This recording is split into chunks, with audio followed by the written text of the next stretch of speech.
Hello লাভলিস। তো আমার সকালটা শুরু হয় ঠিক এভাবে।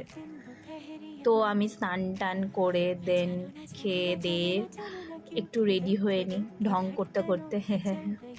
তারপর এখানে রিক্সা ধরার জন্য আমাকে দৌড়াতে দৌড়াতে যেতে হয়, যেখানে আমার লেট হয়ে যায়। সেদিন বাই চান্স রিক্সাটা পেয়ে গেছিলাম, কারণ বৃষ্টি নেমে গেছিলো তার সঙ্গে সঙ্গেই। তো তারপরে অফিসে গিয়ে, বাই দ্য ওয়ে আমি ইন্টার্নশিপ করছি, জব পাইনি এখন, চিন্তা নেই।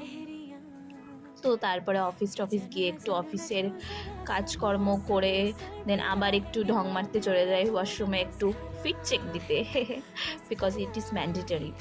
দেন লাঞ্চ ব্রেক হলে আমি চলে যাই লাঞ্চ করতে।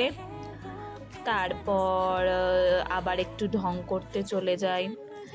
দেন একটু আনহেলদি খাওয়ার পর তো হেলদিও খেতে হয় গাইস, তো হেলদি একটু ফ্রুট টুট খেয়ে নিই কিছু। দেন কাজ করে আবার আমার প্রায় ছটার সময় আমার অফিস শেষ হয়ে যায়। দেন বাসে ধাক্কা খেতে খেতে আবার আমার বাড়িতে এসে একটু ফ্রেশন আপ হয়ে একটু ম্যাগি বানিয়ে খেয়ে একটু শুয়ে শুয়ে রিলস স্ক্রোল করি, ল্যাদ খেতে খেতে, আর কিছুই না। তারপর একটু অফিসের যেগুলো পেন্ডিং কাজ থাকে ওগুলো একটু করে টোরে তারপর সেই আবার রিলস দেখতে দেখতে ঘুমিয়ে পড়ি। টাটা।